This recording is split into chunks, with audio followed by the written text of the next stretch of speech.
बिस्मिल्लाहिर्रहमानिर्रहीम। दज्जाल का असल नाम क्या है? दज्जाल का मजहब कौन सा है? दज्जाल ने कौन सा इतना बड़ा गुनाह किया है कि उसको इंसानियत के लिए सबसे बड़ा फितना करार दिया गया है?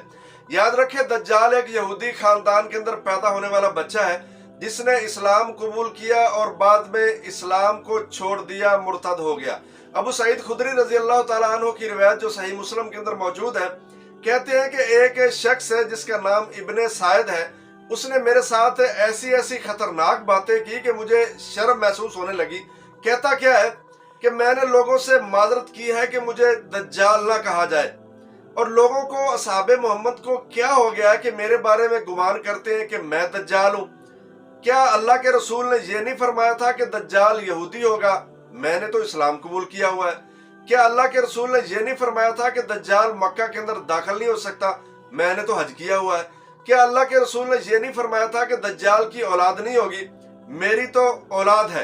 अबू सईद खुदरी रजी अल्लाह ताला अन्हु फरमाते हैं कि वो ऐसी ऐसी खतरनाक बातें करता चला जा रहा था, करीब था कि मैं भी उसकी बातों में आ जाता और उसके फितने का शिकार हो जाता। इसके बाद उसने कसम उठा के कहा कि अल्लाह की कसम है, मैं जानता हूं कि दज्जाल इस वक्त कहां है। मैं दज्जाल के वालिदैन को भी पहचानता हूं। लोगों ने फिर उससे सवाल किया, क्या तू पसंद करता है कि तुझे ही दज्जाल बना दिया जाए? उसने आगे से जवाब दिया कि अगर मुझे दज्जाल बनाया गया तो मुझे बुरा नहीं लगेगा, बल्कि अच्छा लगेगा कि मैं दज्जाल बन गया हूं। याद रखें, दज्जाल अपने फितने से पहले मक्का के अंदर भी जा सकता था, मदीना के अंदर भी जा सकता था। जब से वो फितना बन गया और कैद कर दिया गया, जब दोबारा उसका खुरूज होगा फिर उसका मक्का के अंदर भी दाखिला बंद होगा, मदीना के अंदर भी दाखिला बंद होगा। एक और हदीस में आपके सामने रखता हूं। अब्दुल्लाह बिन मसूद रजी अल्लाह ताला अन्हु बयान फरमाते हैं कि हम नबी मुकर्रम सल्लल्लाहु अलैहि वसल्लम के साथ गुजर रहे थे। चंद बच्चे आपस के अंदर खेल रहे हैं। उनमें से एक बच्चा जिसका नाम इब्ने सयाद है, जब बच्चों ने हमें देखा कि बुजुर्ग आ रहे हैं, बड़े आ रहे हैं, अल्लाह के नबी आ रहे हैं, तो उन्होंने शर्म के मारे इधर उधर छुपना शुरू कर दिया, आगे पीछे चले गए। और एक बच्चा जिसका नाम इब्ने सयाद है वो अपनी जगह पे अकड़ के बैठा रहा। अल्लाह के हबीब ने पूछा, वो तेरे हाथ खाक आलूद हूं, तुझे क्या हुआ है? तू क्यों इतना अकड़ के बैठा हुआ है? क्या तू गवाही देता है कि मैं अल्लाह का रसूल हूं? उसके बारे में पहले भी बातें चलती होगी ना कि ये बच्चा है, इस तरह का काम है, इस तरह का इसका खानदान है, यही दज्जाल लग रहा है, ऐसी ऐसी खतरनाक बातें करता है। क्या तू गवाही देता है कि मैं अल्लाह का रसूल हूं? आगे उसने जालिम ने फौरन जवाब दिया, नहीं, मैं नहीं गवाही देता। उल्टा उसने आगे से सवाल कर दिया, क्या आप गवाही देते हैं कि मैं अल्लाह का रसूल हूं? उमर रजी अल्लाह ताला अन्हु साथ थे। हुजूर मुझे इजाजत दीजिए, मैं जालिम की गर्दन उड़ा दूं।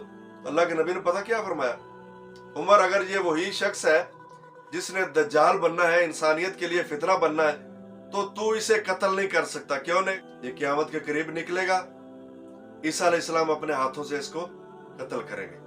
अगर ये वो शख्स नहीं है जिसने दज्जाल नहीं बनना, आम शख्स है, ऐसे खामखा किसी का आप खून बहाएंगे। तो क्या बात साबित हुई कि दज्जाल का असल नाम इब्ने सयाद है या इब्ने सायद है।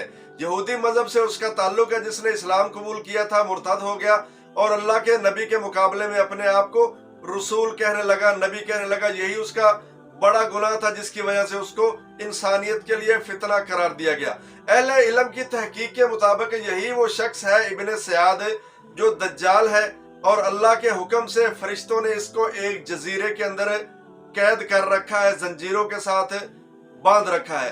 कुर्बे क़यामत की जो बड़ी बड़ी निशानियां हैं उनमें से एक निशानी ये दज्जाल का खुरूज भी होगा। जब क़यामत के करीब इसको खोला जाएगा, उस वक्त इसके लिए मक्का के अंदर दाखिला भी बंद होगा, मदीना के अंदर भी दाखिला बंद होगा जब ये फितना बन चुका होगा। उससे पहले पहले जब तक ये फितना नहीं बना है, ये मक्का के अंदर भी जा सकता था, मदीना के अंदर भी जा सकता था। तो ये चंद चीजें दज्जाल के हवाले से जो हमारे लिए जानना बहुत ही जरूरी है, मैंने आपके सामने अहादीस की रोशनी में रखी। अल्लाह ताला हमें समझने की तौफीक दे और दज्जाल के फितने से बचने की भी हमें तौफीक दे, ऐसे अमाल की तौफीक दे कि हम दज्जाल के फितने से अपने आप को महफूज रख सके। आमीन।